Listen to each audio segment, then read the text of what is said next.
जगत में प्रत्येक व्यक्ति को किसी ना किसी प्रकार की निर्बलता अवश्य होती है। जैसे कोई बहुत तेजी से दौड़ नहीं पाता तो कोई अधिक भार नहीं उठा पाता, कोई असाध्य रोग से पीड़ित रहता है तो कोई पढ़े हुए पाठों को स्मरण में नहीं रख पाता। ऐसे अनेकों उदाहरण और भी हैं। क्या आप किसी ऐसे व्यक्ति को जानते हैं जिसे सब कुछ प्राप्त हो और हम जीवन की उस एक निर्बलता को जीवन का केंद्र मानकर जीते हैं? इस कारणवश हृदय में दुख और असंतोष रहता है सदा। निर्बलता मनुष्य को जन्म से अथवा संजोग से प्राप्त होती है, किंतु उस निर्बलता को मनुष्य का मन अपनी मर्यादा बना लेता है। किंतु कुछ व्यक्ति ऐसे भी होते हैं जो अपने पुरुषार्थ और श्रम से उस निर्बलता को पराजित कर देते हैं। क्या भेद है उनमें और अन्य लोगों में? क्या आपने कभी विचार किया है? सरल सा उत्तर है इसका। जो व्यक्ति निर्बलता से पराजित नहीं होता, जो पुरुषार्थ करने का साहस रखता है हृदय में, वो निर्बलता को पार कर जाता है। अर्थात निर्बलता अवश्य ईश्वर देता है, किंतु मर्यादा मनुष्य का मन ही निर्मित करता है। स्वयं विचार कीजिए।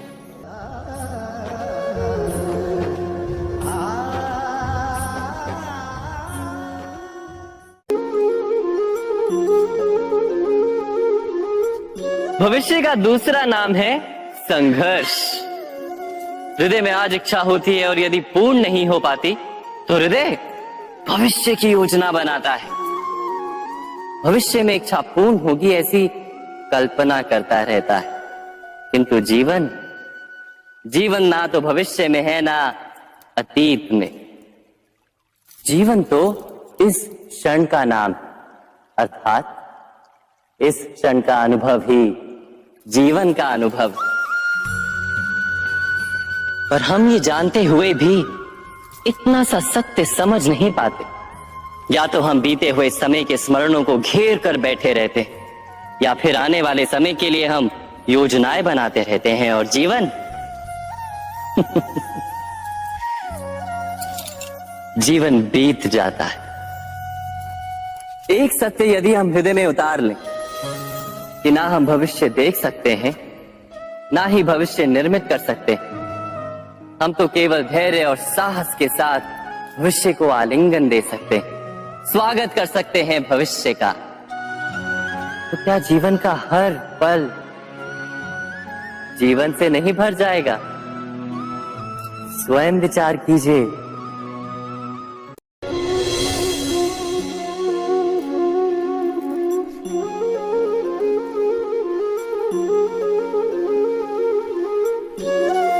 ज्ञान प्राप्ति सदा ही समर्पण से होती है, ये हम सब जानते हैं। किंतु समर्पण का वास्तविक महत्व क्या है?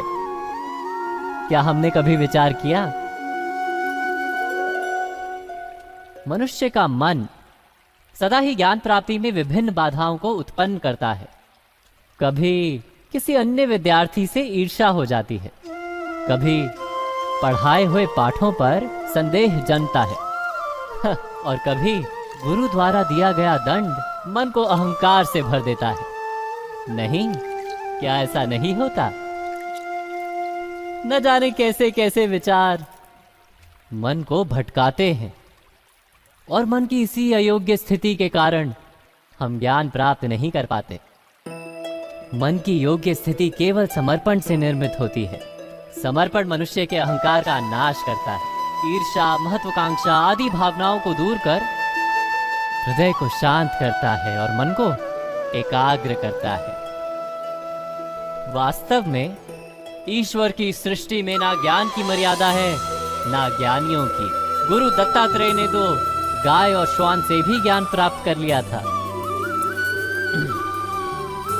अर्थात विषय ब्रह्म ज्ञान का हो या जीवन के ज्ञान का या गुरुकुल में प्राप्त होने वाले ज्ञान का, उसकी प्राप्ति के लिए गुरु से अधिक महत्व है उस गुरु के प्रति हमारा समर्पण। क्या ये सत्य नहीं?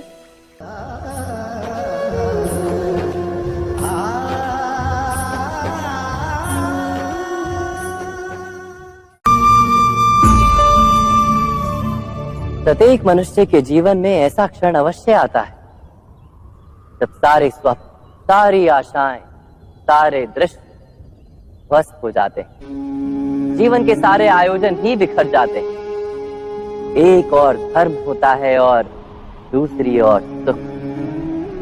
इसी को धर्म संकट कहते हैं। जब धर्म का वहन ही संकट हो और धर्म का त्याग ही सुख हो। विचार कीजिए, कभी किसी स्वजन के विरुद्ध सत्य बोलने का अवसर प्राप्त हो जाता है, कभी ठीक दरिद्रता के समय सरलता से चोरी करने का मार्ग प्राप्त हो जाता है, कभी किसी शक्तिशाली राजनेता या राजा के कर्मचारी का अधर्म प्रकट हो जाता है। सबके जीवन में ऐसी घटना बनती ही रहती है। अधिकतर लोग ऐसे किसी क्षण को धर्म संकट के रूप में जान ही नहीं पाते। हमें किसी प्रकार के संघर्ष का अनुभव ही नहीं होता। सहजता से सुख की ओर खींचे चले जाते हैं, जैसे मक्खी गुड़ की ओर खींची चली जाती। वास्तव में धर्म संकट का क्षण ईश्वर के निकट जाने का क्षण होता है। यदि हम संघर्षों से भयभीत ना, सुख की ओर आकर्षित ना, अपने धर्म पर दृढ़ रहे, तो ईश्वर का साक्षात्कार दूर नहीं।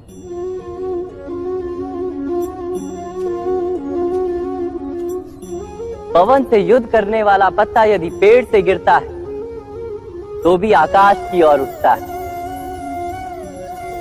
पवन से झुकने वाली घास वहीं भूमि पर रह जाती है। अर्थात धर्म संकट से यदि हम संकट को ही टाल दें तो सुख तो मिलता है, जीवन बढ़ता है, किंतु क्या चरित्र नहीं टूटता? क्या आत्मा दरिद्र नहीं हो जाती? क्या ईश्वर से अंतर नहीं हो जाता? स्वयं विचार किए। दो व्यक्ति जब निकट आते हैं तो एक दूसरे के लिए सीमाएं और मर्यादाएं निर्मित करने का प्रयत्न अवश्य करते हैं। हम यदि सारे संबंधों पर विचार करें तो देखेंगे कि इन सारे संबंधों का आधार यही सीमाएं हैं जो हम दूसरों के लिए निर्मित करते हैं। और यदि अनजाने में भी कोई अन्य व्यक्ति इन सीमाओं को तोड़ता है तो उसी क्षण हमारा हृदय क्रोध से भर जाता है। इन सीमाओं का वास्तविक रूप क्या है? क्या हमने कभी विचार किया? सीमाओं के द्वारा हम दूसरे व्यक्ति को निर्णय करने की अनुमति नहीं देते, अपना निर्णय उस व्यक्ति पर थोपते, अर्थात किसी की स्वतंत्रता का अस्वीकार करते हैं। और जब स्वतंत्रता का अस्वीकार किया जाता है तो उसका हृदय दुख से भर जाता है। और जब वो सीमाओं को तोड़ता है तो हमारा हृदय क्रोध से भर जाता है। क्या ऐसा नहीं होता?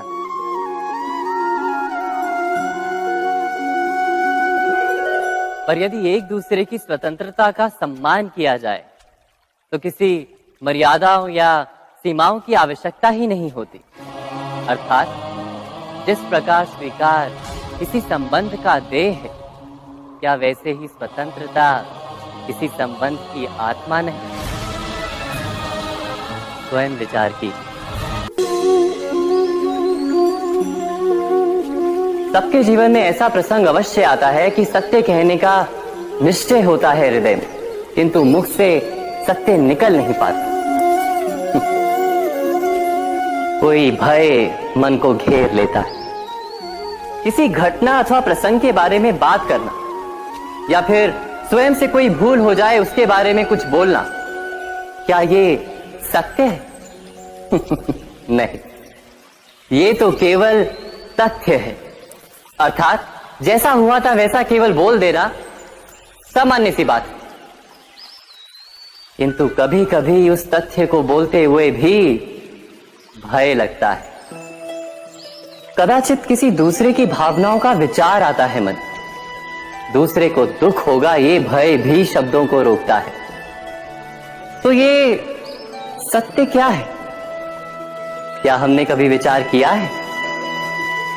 जब भय रहते हुए भी कोई तथ्य बोलता है तो वो सत्य कहलाता है। वास्तव में सत्य कुछ और नहीं, केवल निर्भयता का दूसरा नाम है। और निर्भय होने का कोई समय नहीं होता, क्योंकि निर्भयता आत्मा का स्वभाव है। अर्थात क्या प्रत्येक क्षण सत्य बोलने का क्षण नहीं होता?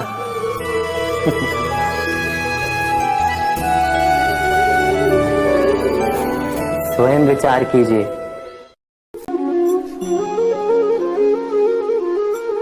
श्रेष्ठता का क्या अर्थ है? श्रेष्ठता का अर्थ है दूसरों से अधिक ज्ञान प्राप्त करना।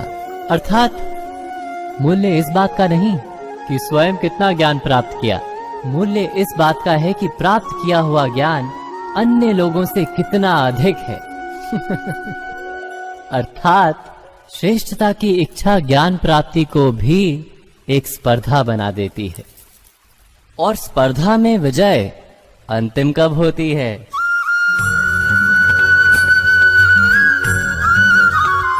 कुछ समय के लिए तो श्रेष्ठ बना जा सकता है, किंतु सदा के लिए कोई श्रेष्ठ नहीं रह पाता।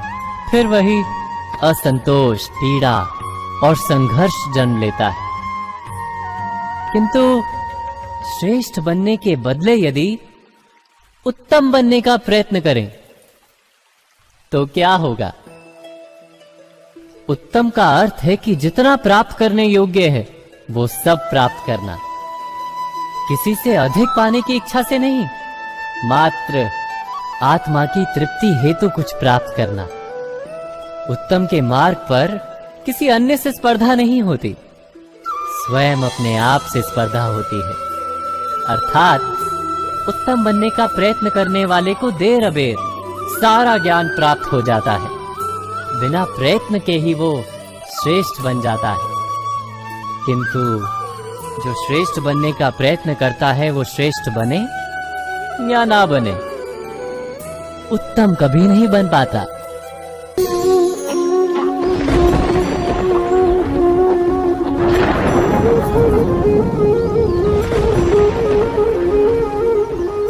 सपनों और पूर्वाभासों के आधार पर हम भविष्य के सुख दुख की कल्पना करते हैं। भविष्य के दुख का कारण दूर करने के लिए हम आज योजना बनाते हैं, किंतु कल के संकट को आज निर्मूल करने से हमें लाभ मिलता है या हानि पहुंचती है, ये प्रश्न हम कभी नहीं करते। सत्य तो ये है कि संकट और उसका निवारण साथ जनते हैं, व्यक्ति के लिए भी और सृष्टि के लिए भी। नहीं, आप अपने भूतकाल का स्मरण कीजिए, इतिहास को देखिए, आप तुरंत ही ये जान पाएंगे कि जब जब संकट आता है तब तब उसका निवारण करने वाली शक्ति भी जन्म लेती है। यही तो जगत का चलन है। वस्तुतः संकट ही शक्ति के जन्म का कारण है। प्रत्येक व्यक्ति जब संकट से निकलता है तो एक पद आगे बढ़ा होता है, अधिक चमकता है, आत्मविश्वास से अधिक भरा होता है, न केवल अपने लिए अपितु विश्व के लिए भी। क्या ये सत्य नहीं? वास्तव में संकट का जन्म है एक अवसर का जन्म, अपने आप को बदलने का, अपने विचारों को ऊंचाई पर करने का अवसर, अपनी आत्मा को बलवान और ज्ञान मंडित बनाने का अवसर। जो ये कर पाता है उसे कोई संकट नहीं होता, किंतु जो ये नहीं कर पाता वो तो स्वयं एक संकट है विश्व के लिए। विचार कीजिए।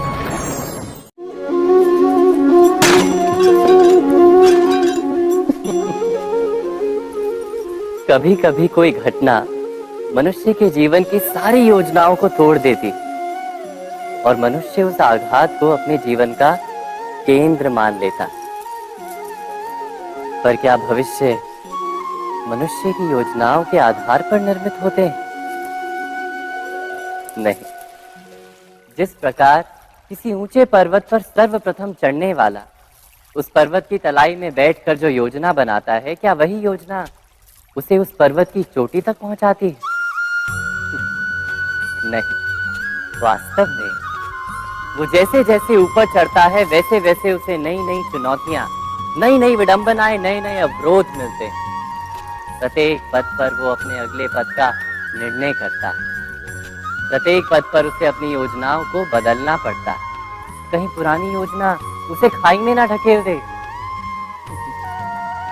वो पर्वत को अपने योग्य नहीं बना पाता, केवल स्वयं को पर्वत के योग्य बना सकता है।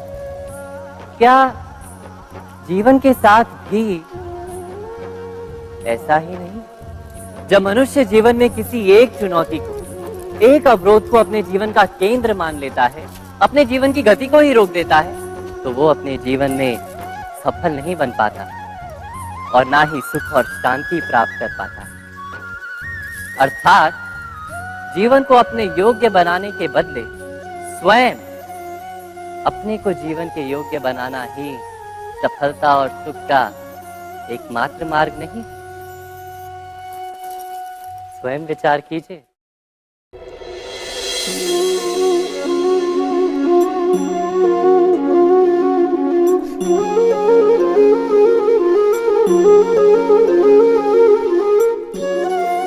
जीवन का हर क्षण निर्णय का क्षण होता है। प्रत्येक पद पर दूसरे पद के विषय में कोई निर्णय करना ही पड़ता है और निर्णय अपना प्रभाव छोड़ जाता है। आज किए गए निर्णय भविष्य में सुख अथवा दुख निर्मित करते हैं, ना केवल अपने लिए, अपने परिवार के लिए भी, आने वाली पीढ़ियों के लिए भी। जब कोई दुविधा सामने आती है तो मन व्याकुल हो जाता है, अनिश्चय से भर जाता है। निर्णय का वो क्षण युद्ध बन जाता है और मन बन जाता है युद्ध भूमि। अधिकतर निर्णय हम दुविधा का उपाय करने के लिए नहीं, केवल मन को शांत करने के लिए लेते हैं। पर क्या कोई दौड़ते हुए भोजन कर सकता है? नहीं। तो क्या युद्ध से जूझता हुआ मन कोई योग्य निर्णय ले पाएगा? वास्तव में शांत मन से जब कोई निर्णय करता है तो अपने लिए सुखद भविष्य बनाता है, किंतु अपने मन को शांत करने के लिए जब कोई निर्णय करता है तो वो व्यक्ति भविष्य में अपने लिए कांटों भरा वृक्ष लगाता है। स्वयं विचार कीजिएगा।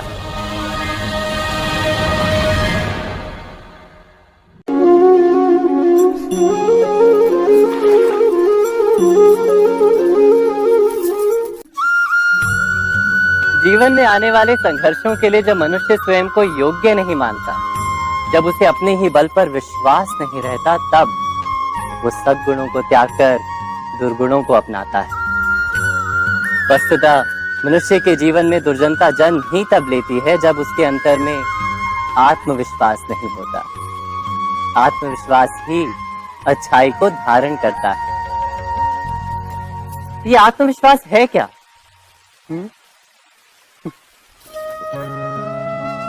जब मनुष्य ये मानता है कि जीवन का संघर्ष उसे दुर्बल बनाता है, तो उसे अपने ऊपर विश्वास नहीं रहता।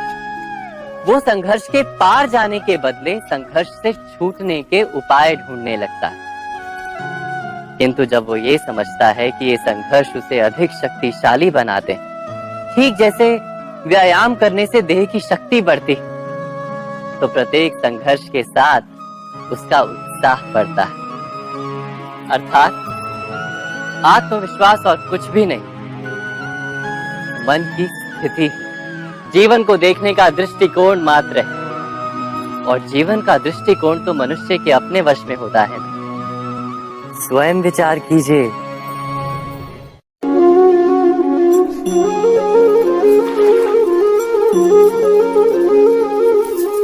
पिता सदा ही अपने संतान के सुख की कामना करते हैं, उनके भविष्य की चिंता करते रहते हैं। इसी कारणवश सदा ही अपने संतानों के भविष्य का मार्ग स्वयं निश्चित करने का प्रयत्न करते रहते हैं। जिस मार्ग पर पिता स्वयं चला है, जिस मार्ग के कंकर पत्थर को स्वयं देखा है, मार्ग की छाया, मार्ग की धूप को स्वयं जाना है, उसी मार्ग पर उसका पुत्र भी चले, यही इच्छा रहती है हर पिता की। निस्संदेह उत्तम भावना है ये, किंतु 3 प्रश्नों के ऊपर विचार करना हम भूल ही जाते हैं। कौन से प्रश्न? प्रथम प्रश्न, क्या समय के साथ प्रत्येक मार्ग बदल नहीं जाते? क्या समय सदा ही नई चुनौतियों को लेकर नहीं आता? तो फिर बीते हुए समय के अनुभव नई पीढ़ी को किस प्रकार लाभ दे सकते हैं? दूसरा प्रश्न, क्या प्रत्येक संतान अपने माता पिता की छवि होता है? हाँ, संतानों को संस्कार तो अवश्य माता पिता देते हैं, किंतु भीतर की क्षमता तो ईश्वर देते हैं। तो जिस मार्ग पर पिता को सफलता मिली है, विश्वास है कि उसी मार्ग पर उसकी संतानों को भी सफलता और सुख प्राप्त होगा। तीसरा प्रश्न, क्या जीवन के संघर्ष और चुनौतियां लाभकारी नहीं होती? क्या प्रत्येक नया प्रश्न एक नए उत्तर का द्वार नहीं खोलता? तो फिर संतानों को नए नए प्रश्नों, संघर्षों और चुनौतियों से दूर रखना, ये उनके लिए लाभ करना कहलाएगा या हानि पहुंचाना? अर्थात जिस प्रकार संतान के भविष्य का निर्माण करने के बदले उसके चरित्र का निर्माण करना श्रेष्ठ है, वैसे ही संतानों के जीवन का मार्ग निश्चित करने के बदले उन्हें नए संघर्षों के साथ जूझने के लिए मनोबल व ज्ञान देना अधिक लाभदायक नहीं होगा? स्वयं विचार कीजिए। मनुष्य की सबसे बड़ी दुर्बलता क्या होती है? सोचिए। धन, प्रेम, अहंकार। मनुष्य की सबसे बड़ी दुर्बलता होती है उसके रहस्य। चाहे आप कितने भी शक्तिशाली क्यों ना हो, कितने भी प्रबल क्यों ना हो, परंतु उसके रहस्य उसके नाश की चाबी होती है। इसलिए यदि प्रबल रहना है, शक्तिशाली रहना है, समर्थ रहना है, तो अपने रहस्य को किसी को भी ना बताएं, ना मित्र को और ना ही शत्रु को, क्योंकि समय पड़ने पर कब कौन शत्रु हो जाए ऐसा कहना संभव नहीं। विभीषण को रावण के अमृत कुंड का ज्ञात था, इसीलिए प्रभु श्री राम रावण का वध करने में सफल हो सके। इसलिए उचित यही है कि आप अपने रहस्य को स्वयं तक ही सीमित रखें। मनुष्य जीवन की परीक्षा में सफल होने के लिए क्या नहीं करता? वो परिश्रम करता है, दौड़ भाग करता है, और ये सब करने के पश्चात भी जब उसका काम नहीं बनता तो वो नकल करता है ना? तनिक लौटिए अपने बचपन में, स्मरण कीजिए अपने बचपन की स्मृतियों का। क्या स्मरण हुआ? विद्यालय में जब आप परीक्षा देने जाते थे तो क्या होता था? आप ना सहे, परंतु कोई ना कोई सफलता पाने के लिए नकल करता ही था और उत्तीर्ण भी हो जाता था, है ना? परंतु जीवन की परीक्षा ऐसी नहीं होती। नकल करने वाला सफल नहीं होता। कारण विद्यालय में सबके प्रश्न पत्र एक होते थे, परंतु जीवन के प्रश्न पत्र और उनकी कठिनाई सबके लिए भिन्न होती, तो निश्चित रूप से उनके उत्तर भी भिन्न होंगे ना। इसलिए यदि आपको जीवन में सफलता पानी है तो नकल ना कीजिए, स्वयं के प्रश्नों का उत्तर स्वयं ढूंढिए और सफलता आपकी ही होगी। मनुष्य का जीवन हार और जीत, विजय और पराजय सफलता और असफलता के मध्य झूलता रहता है। आपके साथ भी ऐसा होता होगा, है ना? जब आप सफल होते हैं, किसी चुनौती पर विजय पाते हैं, तो मन प्रसन्नता से आनंद के उपवन में झूमने लगता है। और जब आप असफल होते हैं, तब मन दुख और पीड़ा के सागर में डूबने लगता है। परंतु वास्तव में सफलता और असफलता है क्या? तनिक ध्यान से सोचिए। ये केवल हमारी मनोस्थिति मात्र है। हमारी पराजय तब नहीं होती जब हमारा शत्रु विजय प्राप्त कर ले। हमारी पराजय तब होती है जब हम पराजय स्वीकार कर लें। हम असफल तब नहीं होते जब हम लक्ष्य ना पा सके। हम असफल तब होते हैं जब हम प्रयास करना बंद कर दें। इसलिए प्रयास करते रहें और हार ना माने, क्योंकि जिस दिन आप हार स्वीकारना बंद कर देंगे, जीत आपके चरणों में होगी।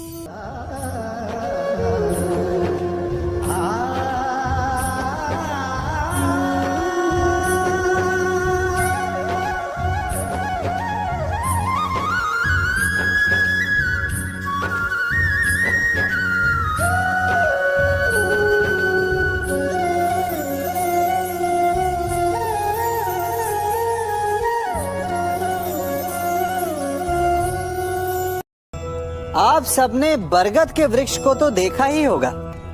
क्या आपको ज्ञात है, बरगद के वृक्ष के बीज का आकार राई से भी छोटा होता है, परंतु बरगद का वृक्ष संसार के महाकाय वृक्षों में जाना जाता है।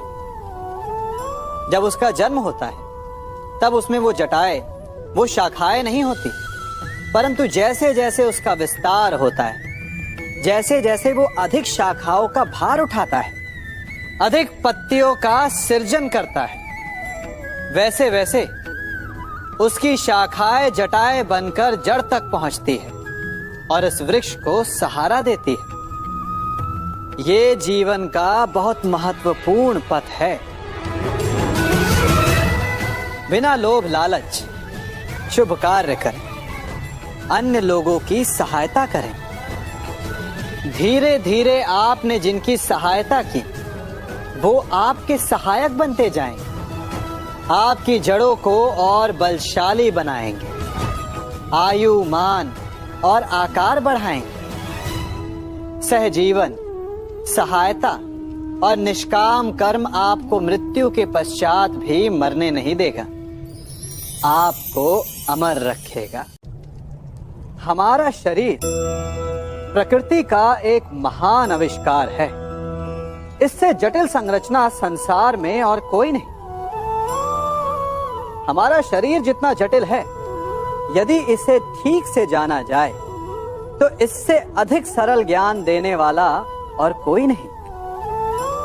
हमारे शरीर में पंच इंद्रियां होती हैं, जो हमें भाव, गुण और वस्तुओं का बोध कराती हैं। हमारे पास आंखें हैं, नाक है, स्पर्श के लिए त्वचा है, कान है और जीभा है।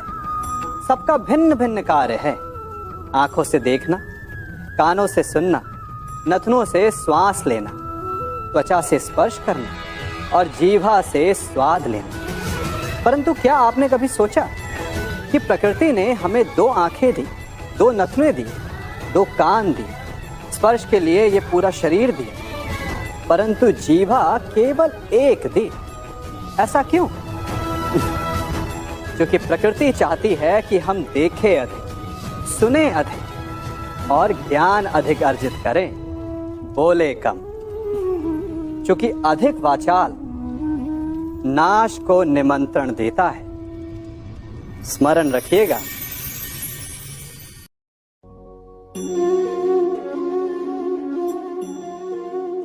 ये सदा यही कहते आए कि यदि आगे बढ़ना है तो अपनों का साथ दो। सत्य कहते हैं, अपनों का साथ देना ही चाहिए, परंतु साथ देने से पूर्व ये अवश्य पहचान लेना चाहिए कि अपने हैं कौन। क्या अपने वही होते हैं जिनके साथ हमारा रक्त संबंध होता है, या अपने मित्र? अपने वो होते हैं जो हमें सद्कार्य के लिए प्रेरित करें, हमें आगे बढ़ाएं, हमारा साथ दें। और वो जिनका साथ देने से समाज का नाश, धर्म की हानि हो, वो सगे हो करके भी सगे नहीं होते। इसलिए जब अपनों की परिभाषा का चुनाव करें तो उन्हें अपना माने जो आपका साथ दे, उन्हें नहीं जो हमें अज्ञान के मार्ग पर ले जाएं।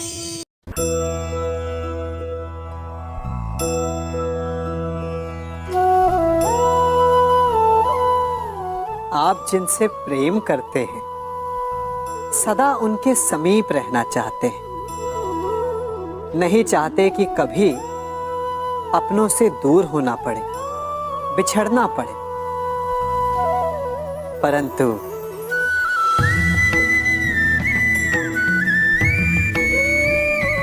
एक समय के पश्चात अपनों से दूर हो जाना उन्नति के लिए आवश्यक है। आप माता पिता हैं ना? यदि आप अपनी संतान के जीवन के हर पग पर उनका मार्गदर्शन करते रहेंगे तो आपकी संतान स्वयं मार्ग चुनना कैसे सीखेगी?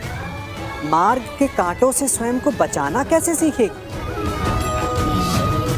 इसीलिए एक समय के पश्चात अपनों से बनाई गई दूरी सदा लाभदायक रहती है। आज मैं आप सबको एक कथा सुनाता हूँ। एक दिन प्रातः एक व्यापारी अपने घर से निकला। घर से निकलते ही एक बिल्ली ने उस व्यापारी का मार्ग काट दिया। व्यापारी घबरा गया, वो फिर से घर लौट गया और शुभ घड़ी की प्रतीक्षा करने लगा। और जब वो पुनः अपने घर से निकला तब वो वाहन जा चुका था जिससे राजा तक पहुंचकर उसे भेंट देनी थी। राजा को भेंट नहीं मिली। राजा क्रोधित हो गए। राजा ने उस व्यापारी का व्यापार बंद करवा दिया। इस कारण व्यापारी क्रोधित होकर घर पर अपनी पत्नी से लड़ बैठा। पत्नी अपने बच्चों समेत मैके वापस चली गई और उस व्यापारी के जीवन में यदि कुछ रह गया था तो केवल अंधकार। और इन सब का कारण वो उस बिल्ली को मानता रहा जिसने उसका मार्ग काटा था। ऐसा ही एक दूसरा व्यापारी राजा को भेंट देने निकला और उस व्यापारी का मार्ग भी एक बिल्ली ने काट दिया। वो व्यापारी तनिक घबराया, परंतु उसने आगे बढ़ना अधिक उचित समझा। राजा तक वो समय पर पहुंचा। उसने राजा को भेंट दी। राजा प्रसन्न हुए और राजा ने व्यापारी को अपना व्यापार बढ़ाने की अनुमति दी, स्वर्ण आभूषण दी। जब व्यापारी घर पर पहुंचा तो पत्नी को आभूषण और अपने बच्चों को देने के लिए वस्त्र थे उसके पास। हर ओर प्रसन्नता थी। समझ रहे हैं ना? दोनों के साथ एक ही प्रकार की घटना हुई, परंतु दोनों की प्रतिक्रिया भिन्न थी। ऐसा ही हमारा जीवन भी है। हमारे जीवन में प्रारब्ध का अपना स्थान है, परंतु उससे कई अधिक महत्वपूर्ण हमारी प्रतिक्रिया, हमारे सोच का प्रभाव है, क्योंकि यही हमारे जीवन को आकार देते हैं। इसलिए अपनी सोच को सकारात्मक रखिए। आपका जीवन सदैव आनंदमय।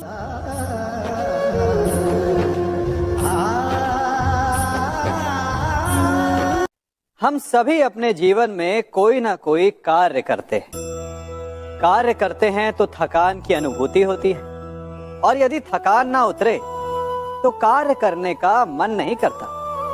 हम आशा करते हैं कि कदाचित एक दिन में 24 के स्थान पर 26 घंटे होते तो आराम करने के लिए हमें और अधिक समय मिल जाता।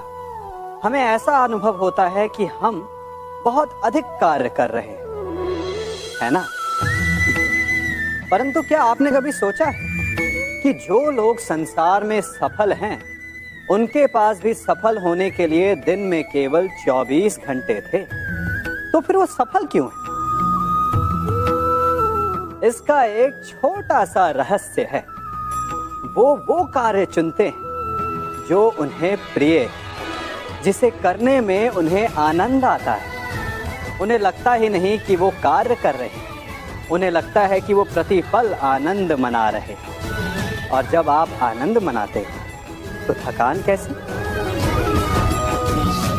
इसलिए यदि आप जीवन में कोई भी कार्य करें तो वो आपके मन को भाना चाहिए, या जो कार्य आप कर रहे हैं उसे अपने मन को भा देने दो। सफलता आपको मिलेगी। कभी सोचा है हमारा जीवन भी उस रेत की घड़ी की भांति है? जो रेत नीचे गिर चुकी है वो हमारा अतीत है, जो अब भी ऊपर है वो हमारा आने वाला भविष्य है, और वर्तमान ये संकुचित स्थल है जहां से धीरे धीरे करके रेत गिर रही है।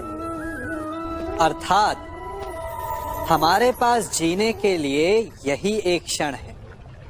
उसका उपयोग कैसे करना है ये हम पर निर्भर करता है। जो बीत गया उसका दुख मनाना है, या जो भविष्य में होने वाला है उसकी प्रतीक्षा में क्रोध करना है। सब कुछ करने के लिए यही एक क्षण है। प्रसन्न रहना है तो उसके लिए भी यही एक पल है। प्रतीक्षा करते रहोगे तो ये पल भी भूतकाल में बदल जाएगा। इसलिए आनंद के लिए, परोपकार के लिए प्रतीक्षा ना कीजिए। आपके पास जो पल है उनका भरपूर सदुपयोग कीजिए, क्योंकि इस घड़ी को पलटकर आप फिर से समय अवश्य गिन सकते हैं, परंतु अपना बीता हुआ समय आप वापस नहीं लौटा पाएंगे।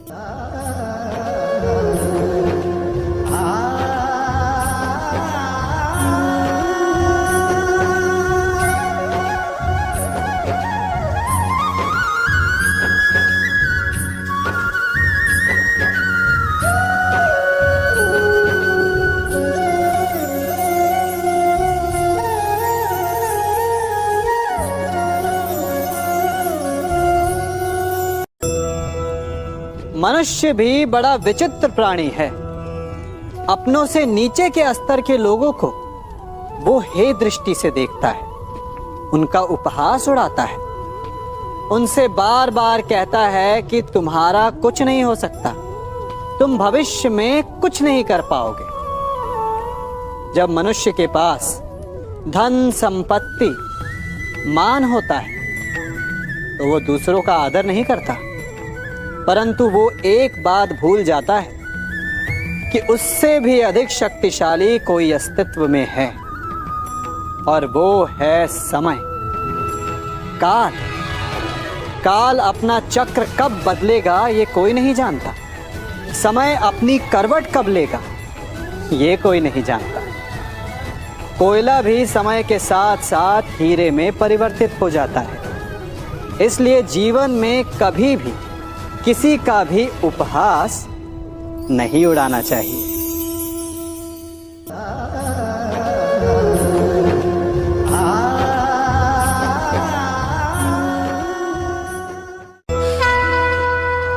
गर्व, अभिमान और अहंकार, ये तीनों सुनने में एक जैसे लगते हैं, परंतु तीनों का अर्थ भिन्न होता है और परिणाम भी। तीनों का आरंभ प्रेम से होता है। स्वयं से प्रेम, परिश्रम हमारे मन में गर्व को जन्म देता है, और सफलता अभिमान जगाती है। यहां तक ठीक है, परंतु जब ये भावना अहंकार बन जाती है तब वो समस्या बन जाती है। क्योंकि सबसे बुरा अंत अहंकारी का ही होता है। परंतु मनुष्य के लिए पहेली यही है कि पहचाना कैसे जाए कि अहंकार जग गया है और उसका दमन आवश्यक है। इसका उत्तर मैं नहीं, आपका मन देगा। जब तक आप स्वयं से प्रसन्न हैं, जब तक आप सबसे ऊंचा उठने का प्रयास कर रहे हैं, तब तक ठीक है। परंतु जब आपके मन में दूसरों को नीचा समझने का भाव आ जाए तो सावधान हो जाइए, क्योंकि यही अहंकार है जो वास्तव में आपको हीन कर रहा है।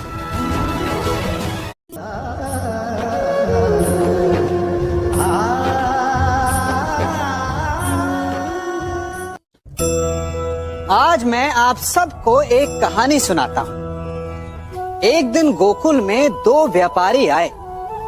एक व्यापारी शहद का था, बड़ा मीठा शहद था उसका, परंतु वो गोकुल में टिक नहीं पाया। उसके व्यापार ने घाटा खाया और शीघ्र ही वो गोकुल छोड़कर चला गया। और दूसरा व्यापारी मिर्च का था। पहले दिन वो एक पोटली लाया और दूसरे ही दिन वो पूरी बैलगाड़ी भर कर लाया और धीरे धीरे पूरी मथुरा में उसकी धाक जम गई। मुझे बड़ा आश्चर्य हुआ, तो मैंने बाबा से पूछा कि ऐसा क्यों कि एक मीठे शहद का व्यापारी कंगाल हो गया और एक मिर्च का व्यापारी धीरे धीरे नगर सेठ बन गया। बाबा मुस्कुराए और उन्होंने कहा कि मीठी बोली बोलने वाले की तीखी मिर्च भी बिक जाती है और जो कड़वी बोली बोलता है उसका मीठा शहद भी नहीं बिकता। वाह, कितने उत्तम विचार हैं उनके, और उचित ही है। मनुष्य अपने जीवन में सदैव अपने वचनों से उठता है और अपने वचनों से ही गिरता है। इसलिए अपने जीवन में सदैव मीठी बोली बोलने का प्रयास कीजिए, आपका जीवन सरल हो जाएगा। मनुष्य की सबसे बड़ी दुर्बलता क्या होती है? सोचिए। धन, प्रेम, अहंकार। मनुष्य की सबसे बड़ी दुर्बलता होती है उसके रहस्य। चाहे आप कितने भी शक्तिशाली क्यों ना हो, कितने भी प्रबल क्यों ना हो, परंतु उसके रहस्य उसके नाश की चाबी होती है। इसलिए यदि प्रबल रहना है, शक्तिशाली रहना है, समर्थ रहना है, तो अपने रहस्य को किसी को भी ना बताएं, ना मित्र को और ना ही शत्रु को, क्योंकि समय पड़ने पर कब कौन शत्रु हो जाए ऐसा कहना संभव नहीं। विभीषण को रावण के अमृत कुंड का ज्ञात था, इसीलिए प्रभु श्री राम रावण का वध करने में सफल हो सके। इसलिए उचित यही है कि आप अपने रहस्य को स्वयं तक ही सीमित रखें।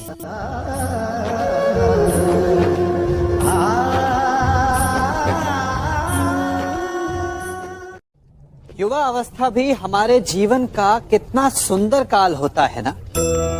बाहु में बल, मन में कुछ बड़ा कर जाने की चाह, आंखों में भविष्य के सुंदर और कोमल सपने। और इसी अवस्था में मनुष्य के भीतर पनपता है प्रेम।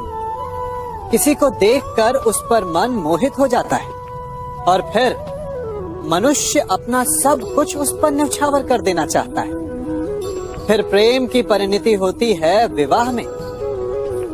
क्यों? सबको अपने खट्टे मीठे संस्मरण स्मरण हुआ है ना।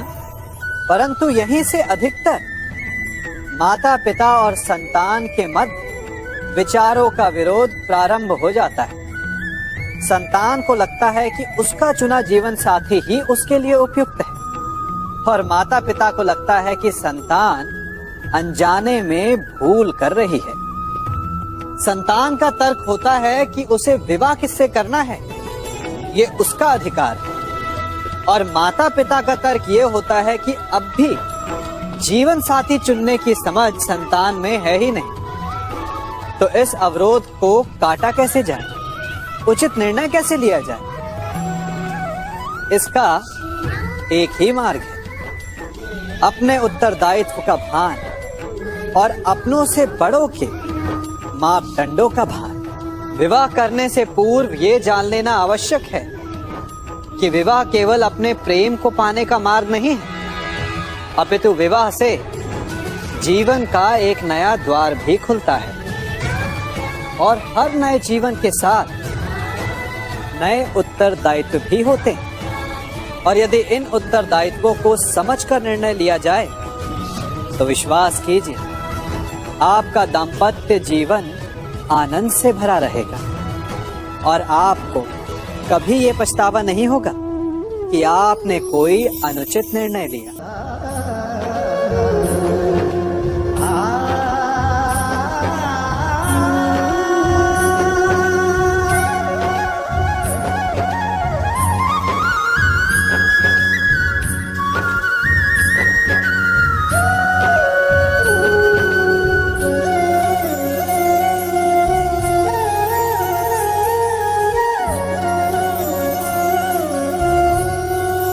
जब सागर का जल वाष्प बनकर उड़ता है तब वो हमें दिखाई नहीं देता। मेघ उस जल को अपने भीतर छिपा लेते हैं, लंबी यात्रा करते हैं, प्रयास करते हैं कि वो जल सदा उनके भीतर छिपा रहे। परंतु जब वायु का वेग उन्हें उड़ाकर किसी पर्वत से ले जाकर के टकरा देता है तब उन मेघों को बरसना ही पड़ता है, क्योंकि यही नियति है, यही प्रकृति है। क्योंकि जल को सागर में जाकर मिलना ही है। ठीक ऐसा ही हमारे साथ भी होता है। हम सत्य को अपने मन के मेघों में चाहे जितना छिपाने का प्रयास कर लें, परंतु समय की आंधी उसे वास्तविकता के पर्वत से ले जाकर के टकराकर हमारे समक्ष ले ही आती है। जिस भय के कारण आप सत्य को सामने नहीं लेकर आना चाहते, एक दिन वही भय हमारे समक्ष आकर खड़ा हो जाता है और फिर हम लाचार हो जाते हैं, क्योंकि हमने उस भय का सामना करने की तैयारी नहीं की होती। इसलिए सत्य से भागे नहीं, उसे छिपाए भी नहीं, उसे स्वीकार करें। भविष्य की बड़ी विपत्ति से बच जाएंगे।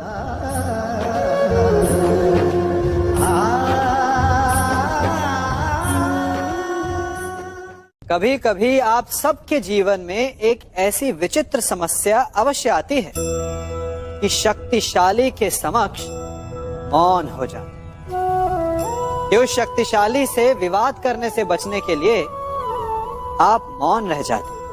मानता हूं, ऐसा करने से आप एक विवाद से बच जाते, एक संघर्ष से बच जाते। परंतु ऐसा बचाव एक बड़े संघर्ष को जन्म दे देता है। कैसे? हमारा मौन रहना अनजाने में उसका समर्थन बन जाता है और वो स्वयं को अधिक शक्तिशाली अनुभव करता है और यहां से हमारा दमन प्रारंभ हो जाता है। एक के बाद एक हम अन्याय में अनचाहे रूप से सम्मिलित होते चले जाते हैं। तो इसका तोड़ क्या है? ये समझने के लिए ये जानना आवश्यक है कि ऐसी कौन सी बात है जो आपको विरोध करने से रोकती है। ये सामने वाले की शक्ति नहीं जो आपको रोकती है, ये आपके भीतर छिपा भय है जो आपको रोकता है। हाँ, कभी कभी भय आपकी सुरक्षा अवश्य कर सकता है, परंतु साथ साथ ये भी जानना आवश्यक है कि ये भय ही है जो आपको मौन भी रखता है। इसलिए अपने मन से भय को निकालिए और खुलकर अनीति का, अन्याय का विरोध कीजिए और फिर देखिएगा आपका मन कितना मुक्त, कितना हल्का अनुभव करेगा।